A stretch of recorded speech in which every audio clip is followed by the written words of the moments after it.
HD ಕೋಟೆ ಪುರಸಭೆ ವ್ಯಾಪ್ತಿಯಲ್ಲಿರುವ ಸೈಟ್ ನಂಬರ್ 173, 174 ಹಾಗೂ 175ರಲ್ಲಿ ಉಂಟಾಗಿರುವ ಗೊಂದಲವನ್ನು ಬಗೆಹರಿಸುವ ಸಂಬಂಧ 4 ವರ್ಷಗಳಿಂದ ಪುರಸಭೆ ಮುಖ್ಯಾಧಿಕಾರಿ ಪಿ. ಸುರೇಶ್ ಉದ್ದೇಶಪೂರ್ವಕವಾಗಿ ವಿಳಂಬ ಮಾಡುತ್ತಿದ್ದಾರೆ ಎಂದು ಆರೋಪಿಸಿ ಮಹಿಳೆ ಮಾಧುಮಾಲತಿ ಅಳಲು ತೋಡಿಕೊಂಡಿದ್ದಾರೆ.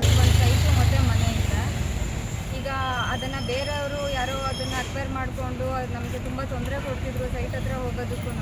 ಅದನ್ನು ಕೋರ್ಟಿಗೆ ಹಾಕ್ಕೊಂಡು ಕೋರ್ಟಲ್ಲಿ ನಮ್ಮಂತೆ ಆಗಿದೆ. ಅದು ಕೋರ್ಟ್ ಆರ್ಡ್ರು ಮತ್ತು ನಮ್ಮದು ಡಾಕ್ಯುಮೆಂಟ್ ಎಲ್ಲನೂ ಈಗ 3-4 ವರ್ಷದ ಹಿಂದೆಯೇ ಪುರಸಭೆಗೆ ಕೊಟ್ಟು ಅರ್ಜಿನೂ ಕೊಟ್ವಿ. ನಮ್ಮದು ಸೈಟನ್ನು ಗುರುತಿಸ್ಕೊಡಿ ಅಂತ ಹೇಳಿದ್ವಿ.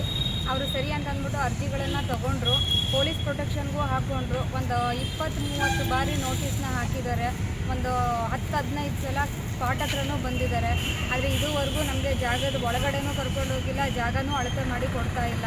ಕೇಳಿದ್ರೆ ಬರೀ ಅವರು ಮುಖಂಡರು ಒಪ್ತಾ ಇಲ್ಲ, ಇವರು ಮುಖಂಡರು ಒಪ್ತಾ ಇಲ್ಲ, ನಮಗೆ ಮೇಲ್ಗಡೆಯಿಂದ ಪ್ರೆಷರ್ ಇದೆ ಅಂತ ನಮಗೆ ಪುರಸಭಾ ಮುಖ್ಯಾಧಿಕಾರಿಗಳು ಬರೀ ಸಬೂಬನ್ನೇ ಹೇಳ್ಕೊಂಡು ಈಗ 3-4 ವರ್ಷನ ತಳ್ಳಹಾಕಿದ್ದಾರೆ ಸರ್.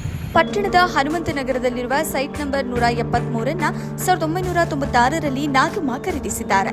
ಸನಿಹದಲ್ಲಿದ್ದ 174, 175 ಸೈಟುಗಳನ್ನು ಸರಸ್ವತಿ ಕುಮಾರ ಅವರಿಂದ 2011ರಲ್ಲಿ ವಸಂತಕುಮಾರ್ ಖರೀದಿಸಿದ್ದಾರೆ.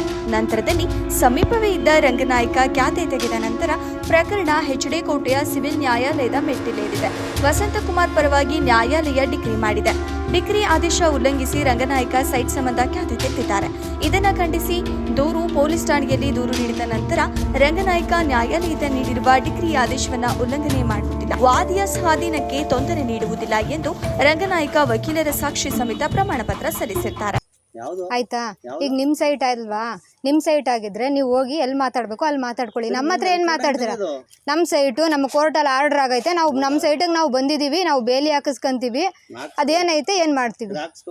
ಈಗ ಬೇಲಿ ಹಾಕೋರು ಬಂದವ್ರ ನಂತರ ಮಧುಮಾಲತಿ ಮಾತನಾಡಿ, ಅರ್ಜಿ ಸಂಬಂಧ ನೆಪ ಮಾತ್ರಕ್ಕೆ 1-2 ಬಾರಿ ಸ್ಥಳ ಪರಿಶೀಲಿಸಿರುವ ಸುರೇಶ್ ಹದ್ದುಬಸ್ತು ಗುರುತಿಸಿಲ್ಲ.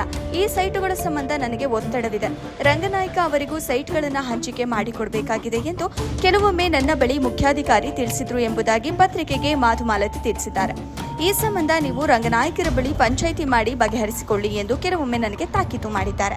ದಾಖಲೆಗಳೆಲ್ಲವೂ ನಮ್ಮ ಹೆಸರಿನಲ್ಲಿವೆ. ಮತ್ತೊಬ್ಬರಿಗೆ ಮುಖ್ಯಾಧಿಕಾರಿ ಹೇಗೆ ಹಂಚಿಕೆ ಮಾಡ್ತಾರೆ? ಅಳತೆ ಸಂಬಂಧ ನಾನು ದಿನನಿತ್ಯವೂ ಪುರಸಭೆಗೆ ಬರುತ್ತಿದ್ದೇನೆ, ನಾಳೆ ಬನ್ನಿ, ನಾಡಿದ್ದು ಬನ್ನಿ ಎಂಬುದಾಗಿ ಸುರೇಶ್ ಹಾರಿಕೆ ಉತ್ತರ ನೀಡುತ್ತಾರೆ. 3-4 ವರ್ಷಗಳಿಂದ ನಾನು ಅಲೆದು ಸಾಕಾಗಿದೆ. ನಿತ್ಯ ಪ್ರಯಾಣದಿಂದ ನನ್ನ ಆರೋಗ್ಯವು ಹದಗೆಡುತ್ತಿದೆ. ಸಂಬಂಧಪಟ್ಟವರು ನನಗೆ ನ್ಯಾಯ ಕೊಡಿಸಬೇಕೆಂದು ಮನವಿ ಮಾಡಿಕೊಂಡ್ರು. ಇವತ್ತಿಗೆ ನಾವು ಇಲ್ಲ ಸರ್ ನಮ್ಮ ಸೈಟನ್ನು ನೀವು ಗುರುತಿಸ್ಕೊಡಿ ಅಂತ ಹೇಳಿದ್ರೆ ಅವರು ಇಲ್ಲಿ ನಾಯಕರು ಬೀದಿ ಮುಖಂಡರು ಪ್ರಕಾಶ ಮತ್ತು ಜಿನ್ನಹಳ್ಳಿ ರಾಜನಾಯಕರು ಮತ್ತು ಕೃಷ್ಣ ನಾಯಕರು ಮತ್ತು ಪುಟ್ಬಸು ನಾಯಕರು ಇವ್ರುಗಳೆಲ್ಲ ಬಂದು ತುಂಬ ತೊಂದರೆ ಕೊಡ್ತಿದ್ದಾರೆ ಸರ್ ನಮಗೆ. ನೀವು ಸೈಟ್ ಹತ್ರ ಅದು ಹೆಂಗೆ ಬರ್ತೀರಾ ಬನ್ನಿ, ಅದು ಹೆಂಗೆ ಬಿಡಿಸ್ಕೊತೀರಾ ಬಿಡಿಸ್ಕೊಳ್ಳಿ ಅಂತ.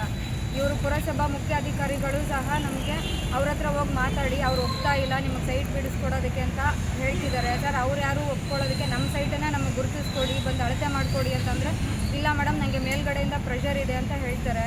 ನಾವು ಪ್ರಕಾಶ್ ಅನ್ನೋರ ಹತ್ರ ಇಲ್ಲೇ ಪುರಸಭೆನಲ್ಲೇ ಒಂದ್ಸಲ ಮಾತಾಡಿ ಅಂತ ಕಳಿಸಿದ್ರು. ಆ ಪ್ರಕಾಶ್ ಅನ್ನೋರು ಕೂಡ ನಮಗೆ MLA ಸಪೋರ್ಟ್ ಇದೆ, ನೀನು ಅದು ಹೆಂಗೆ ಬರ್ತೀಯೋ ಬಾ, ಸೈಟ್ ಹತ್ರ ಬಾ, ಅದು ಹೆಂಗೆ ಬಂದು ಬಿಡಿಸ್ಕೊತೀಯೋ ಬಿಡಿಸ್ಕೊ, ನೀನು ಅಲ್ಲಿ ಕಾಲು ಹಾಕೋಕ್ಕೂ ಬಿಡೋಲ್ಲ ಅಂತ ನಮಗೆ ಬೆದರಿಕೆ ಹಾಕಿದ್ರು. ಇಲ್ಲೂ ಕೂಡ ನಮಗೂ ಮಾತಿಗೆ ಮಾತು ಬೆಳೀತು. ಸರಿ ಬೇಡ ಅಂತ ಅಂದ್ಬಿಟ್ಟು ಬಂದೆ. ಇವತ್ತಿಗೂ ಸಹ ಅವ್ರ ಹತ್ರನೇ ಹೋಗಿ ನೀವು ತೀರ್ಮಾನ ಮಾಡ್ಕೊಳ್ಳಿ ಅಂತ ಅಂದ್ಬಿಟ್ಟು ನಮ್ಗೆ ಹೇಳ್ತಾ ಇದ್ದಾರೆ. ಪುರಸಭಾ ಅಧಿಕಾರಿಗಳು ನಮ್ಮ ಯಾವುದೇ ಒಂದು ಡಾಕ್ಯುಮೆಂಟಿಗೂ ಸ್ಪಂದಿಸ್ತಿಲ್ಲ. ನಾವೇನೇ ಡಾಕ್ಯುಮೆಂಟ್ ಕೊಟ್ಟರು ಅದು ಯಾವುದನ್ನು ಗಣನೆಗೆ ತೊಗೊಂಡಿಲ್ಲ. ಪೊಲೀಸವ್ರೂ ಕರ್ಕೊಂಡು ಹೋಗ್ತಾರೆ. ಅಲ್ಲಿ ಕರ್ಕೊಂಡೋಗಿ ಅವ್ರಿಗೆ 3 ದಿನ ಟೈಮ್ ಕೊಡೋಣ ನೀವು ಬನ್ನಿ ಅಂತ ಕರ್ಕೊಂಬರ್ತಾರೆ. ಮತ್ತೆ ವಾಪಸ್ ಅಲ್ಲಿಗೆ ಹೋಗಲ್ಲ. ಅವ್ರು ಏನೂ ಡಾಕ್ಯುಮೆಂಟ್ಗಳನ್ನು ಕೊಟ್ಟಿಲ್ಲ. ಆದರೂ ನಮಗೆ ಸೈಟ್ಗಳನ್ನು ಅವ್ರು ಯಾವುದೇ ರೀತಿಯಾದಂಥ ಇದೇ ನಿಮ್ಮ ಸೈಟು ಅಂತಲೂ ಬಂದು ತೋರಿಸ್ತಾರೆ. ಆದರೆ ನಮಗೆ ಬೇಲಿ ಹಾಕ್ಕೊಳ್ಳೋಕ್ಕೆ ಬಿಡ್ತಾ ಇಲ್ಲ ಸರ್. ಈಗ ಕೇಳಿದ್ರೆ ಅವ್ರು 3 ಜನಕ್ಕೆ ಹಂಚಬೇಕು, ಅವ್ರಿಗೆಲ್ಲ ಕೊಡಬೇಕು, ನಿಮಗೆ ಇರೋದ್ರಲ್ಲಿ ಅಡ್ಜಸ್ಟ್ ಮಾಡಿ ಒಂದು ಸ್ವಲ್ಪ ಕೊಡ್ತೀವಿ, ಅಲ್ಲಿಗೆ ಬೇಲಿ ಹಾಕ್ಕೊಳ್ಳಿ ಅಂತೆಲ್ಲನೂ ನಮಗೆ ಹೇಳ್ತಿದ್ದಾರೆ ಸರ್. ಎಷ್ಟು ಸೈಟ್ ಇದೆ ನಿಮ್ಮದಲ್ಲಿ ಒಟ್ಟು? ನಮ್ಮದು 3 ಸೈಟ್ ಇದೆ ಸರ್. ಏನು ಅಳತೆ ಸೈಟ್ ಇದೆ? 30, 40, 30, 3 ಸೈಟ್ ಇದೆಯಾ? ಹೌದು. ಅದರಲ್ಲಿ ಬರೀ ಖಾಲಿ ಸೈಟ್ ಇದೆ, ಮನೆಗೇನೇ ಇದೆಯಾ ಸರ್? ಒಂದರಲ್ಲಿ ಮನೆ ಇದೆ, ನಾಗಮ್ಮನವ್ರ ಹೆಸರಲ್ಲಿರೋದ್ರಲ್ಲಿ. ನನ್ನ ಹೆಸರಲ್ಲಿರೋದು ಖಾಲಿ ಇದೆ.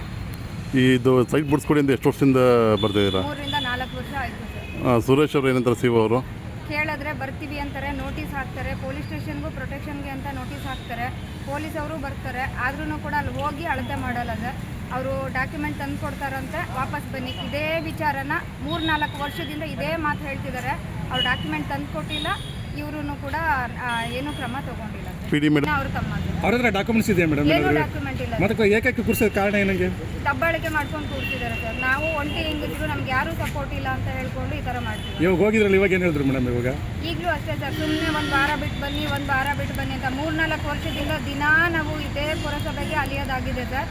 ನಮಗೆ ಇವತ್ತಿನ ತನಕನೂ ನಮ್ಮ ಸಮಸ್ಯೆ ಬಗೆಹರಿಸಿಲ್ಲ ಸರ್. ಒಂದು ವೇಳೆ ಇಲ್ಲಿ ನ್ಯಾಯ ಸಿಕ್ಕಲಿಂದ ನಿಮ್ಮ ಮುಂದಿನ ಹೋರಾಟ ಯಾವ ರೀತಿ ಇರ್ತದೆ ಸರ್? ದಯವಿಟ್ಟು ಆ ಪಿ ಡಿ ಮೇಡಮ್ ಅವರು, AC DC ಅವರು ದಯವಿಟ್ಟು ಇದಕ್ಕೆ ಏನಾದ್ರೂ ನಮಗೆ ನ್ಯಾಯ ಒದಗಿಸ್ಕೊಟ್ಟು ಏನಾದರೂ ಮಾಡಿದರೆ ನಮ್ಗೆ ಅನುಕೂಲ ಆಗುತ್ತೆ ಸರ್. ಒಂದು ವೇಳೆ ನ್ಯಾಯ ಸಿಕ್ಕಲಿಂದ ಏನು ಮಾಡ್ತೀರಾ ಅಂತ ಅಂದರೆ ಇವ್ರಿಗೆ ಇವ್ರ ಕಡೆಯಿಂದ ನಾವು ಪುರಸಭೆ ಮುಂದೆ ಕೂತ್ಕೊಂಡು ಪ್ರತಿಭಟನೆ ಮಾಡಬೇಕಾಗುತ್ತೆ.